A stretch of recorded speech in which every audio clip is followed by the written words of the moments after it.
Hi, this is Sandy with STS Digital and the Accord Sequarallel. Welcome to Playbook 4.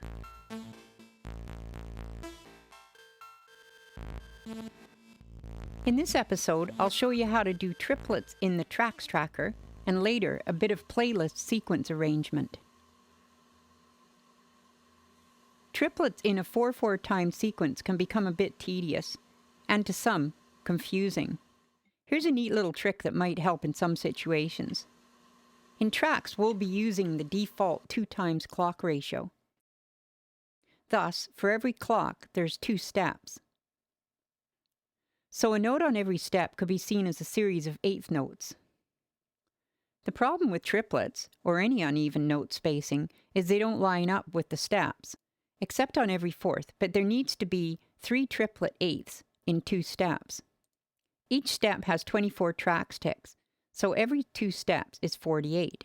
Simple math takes 1/3 of 48, which is 16. So the first can be on the step, and following notes can be offset from steps to fire at 16 and 32. They're all 16 TRAX ticks apart, which makes a triplet, and 16 to the next one. A triplet per clock in this case. A delay on the first step of 16, then a delay on the second to make 32 from 24, makes 8. While the delay method would work, there would need to be 2 notes on the first step for tick 1 and tick 17, then the note on step 2 with 8 ticks delay. But there's a really easy way to do this, using NoteFX echo. So, in a new TRAX, we'll add some notes to start. I'll shrink it to 4 steps, so we only have a small area to modify.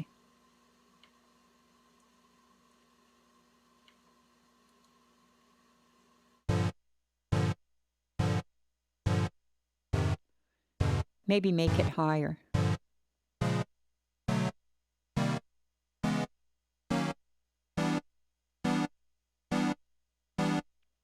Now, one important thing, especially if using MIDI voices, is the notes need to be shorter so they don't overlap as much and become cluttered.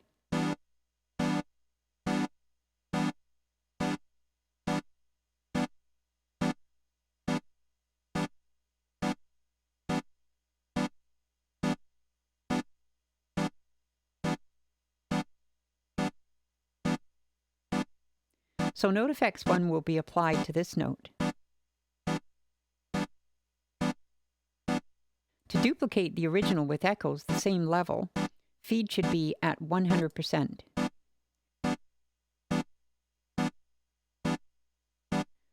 Let's start with 2 echoes. With a straight per step echo, setting to 1 gets 3 additional notes. Well, if this is set to 3. 1, 2, 3, 4. You can hear it. Now for triplets. As this is over 4 steps, we'll want 32 ticks per echo, which is 24 plus 8. 1, 2, 3, 1, 2, 3. There it is. So like in the graphic example, let's set to every 16 ticks. As the third step has no note, it can be filled in with more echoes.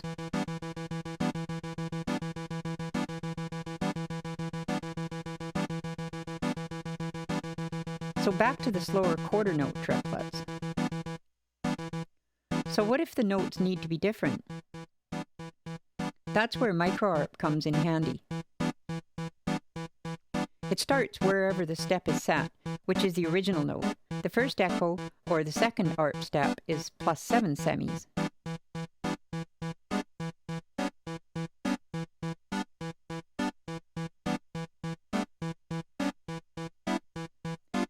That's the nice thing about doing this live. One can simply tune by ear.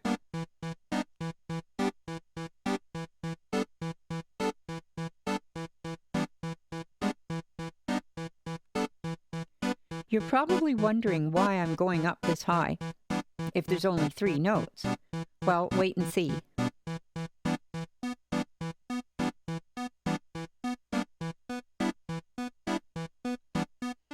It should be left at 1, but that depends.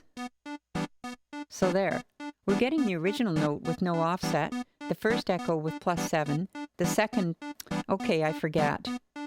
Let's do them to make sure.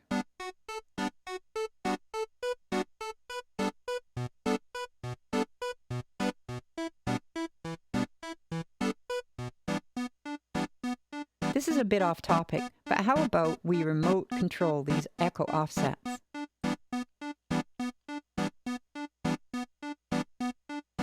CC5 can learn to control it.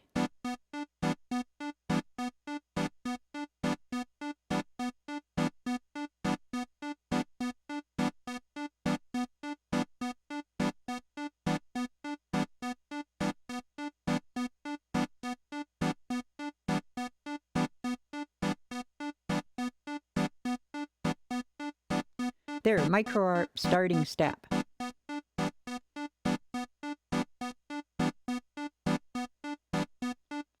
I'll patch CC5 over to this RITEM CV out.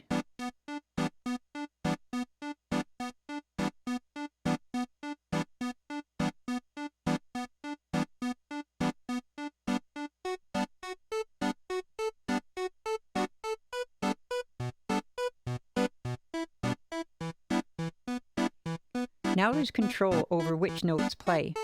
This can be more echoes, of course, but this is nice and simple.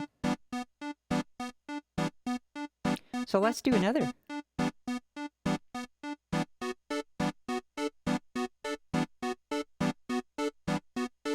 You can always offset the delay with these to get some more complex cadences.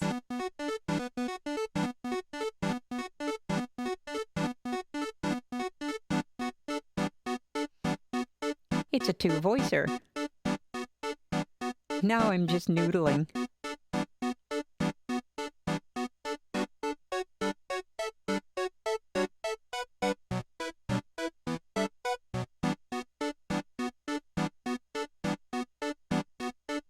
There needs to be a long note.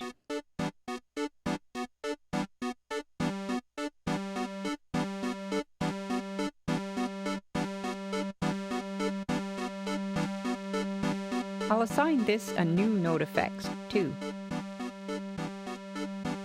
Okay, so this one will have no echo, but the micro-arp still determines the note offset depending on its offset to start.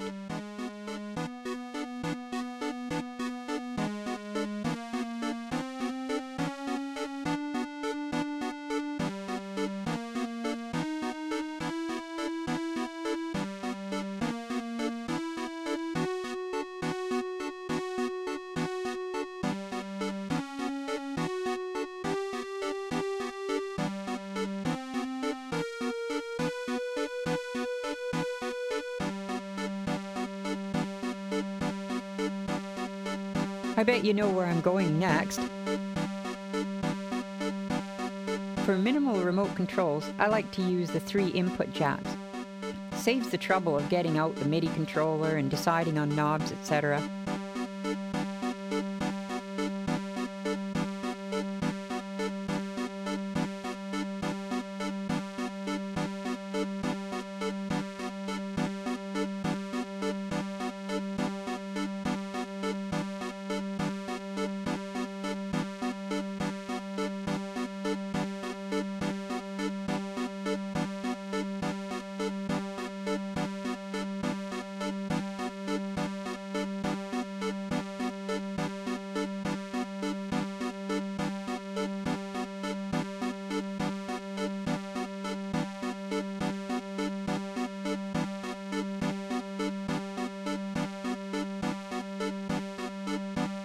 CC6 can be off of the other RITEM for ultimate knobby control.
When remote controlling, you can't stay in the menu of the thing you want to control, as the menu most always has priority.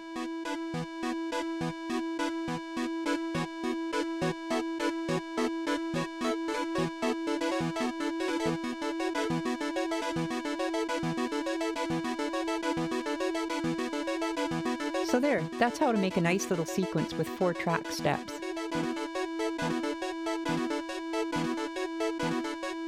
So I'm just going to have fun for a bit. You can skip ahead if you want.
In this second part, I'll show you tips on sequence arrangement in the playlist.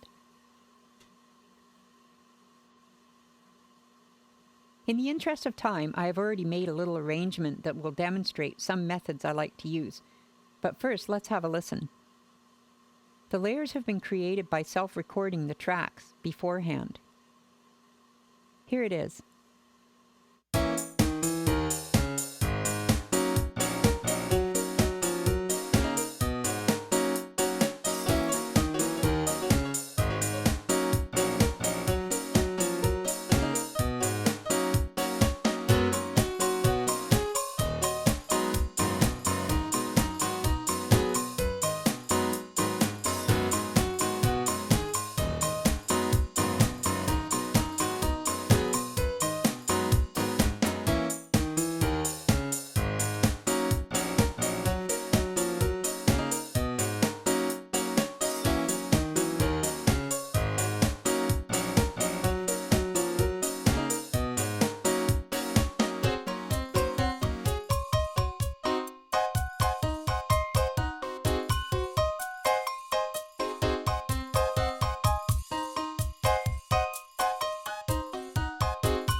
So there's a lot going on in this seemingly innocent cluster of blocks. As you just saw, layer sequence 1 at the top has a PLFX attached to ARM play of tracks 1 and tracks 2. As they are ARM before play, they start there anyway. But after a complete cycle, get rearmed to align with the first layer sequence again. So even though tracks 1 and 2 will be held by the conditionals, rearming will start them from where they were set by the PLFX learning. Inside layer sequence 1, there's 8 bars, but nothing plays. In fact, this step uses the new stop last, which cancels layers playing from sequence number 3. The second one, layer sequence 2, does play 8 bars. By this time, tracks 2, with the piano, has finished, so they don't play at the same time, ever. The drums on tracks 1 does though. This step could have the Use Song channels turned on. then the Soul Song Effects has its channel 10 turned off, so no drums. Here's the Stop Last option back in Layer Sequence 1. So the second occurrence of Layer Sequence 1, the third block of the series, has the same PLFX. To restart tracks 1 and 2, even though tracks 1 doesn't need restarting at this point. The last layer sequence block is sequence number 3, which has its own PLFX number 2. So here's the layer loop step sequence number 3. There's a bit going on in this one. The first step has lower probability, uses retriggering from the song effects subsequencer, and use song effects as on, which has a mirror, limits, shortens the notes, so quite different. The second step is only 4 bars, so only plays part of the layer, and has lower probability, transpose up 5, retriggering again, but doesn't use song effects otherwise. The third step just uses song effects, but everything else is left alone. Because the third step only has 4 bars, once the playhead moves up to the top again in the playlist, without the stop last in Layer Sequencer 1 settings, it would continue to play, but without those song effects. That's not what we would want in this case.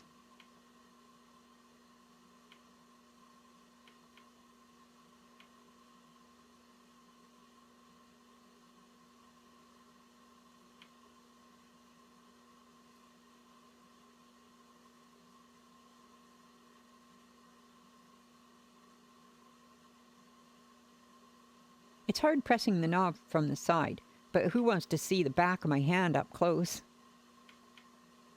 So in a held scenario, a conditional on its own can be set to whatever bars, but at the end of a group of blocks, it must be set to CN, which means continuously held.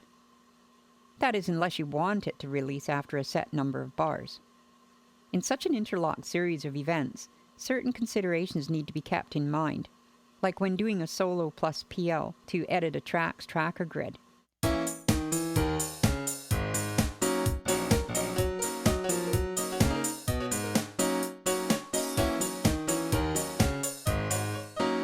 So now we're soloing this TRAX, and the playlist is being held, but the layer sequences are still stepping through, so when released, everything is out of sync.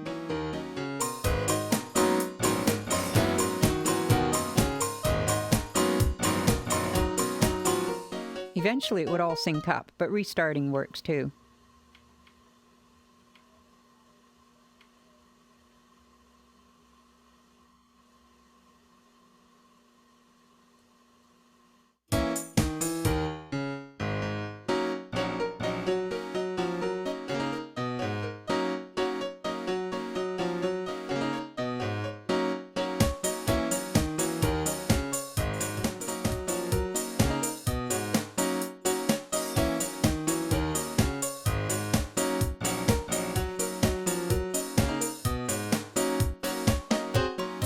Counting bars can also be important.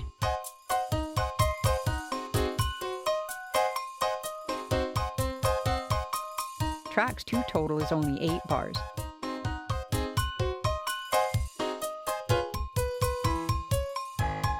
While layer group has 40.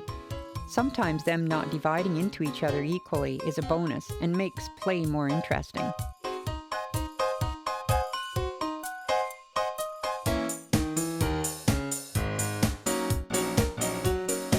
So here's the song effects some layer sequencer steps have been using. There's no transpose happening.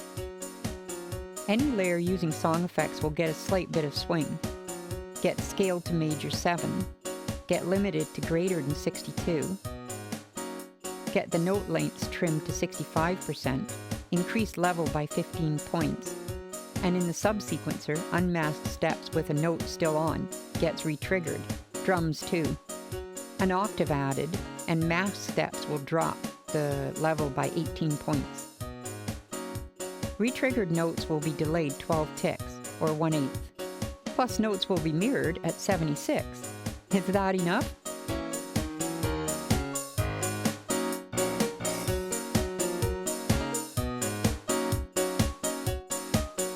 And here's the TRAX 2 settings, Both TRAX trackers have a minus swing, which causes a bit of advance of the second steps.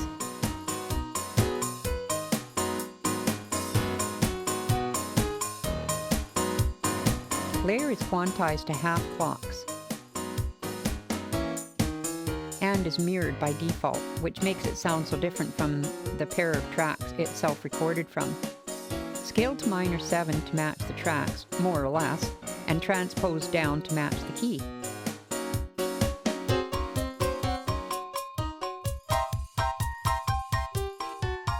The drums are also being shifted by transpose here.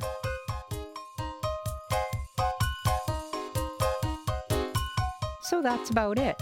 I hope you have enjoyed Playbook 4. Thanks for watching.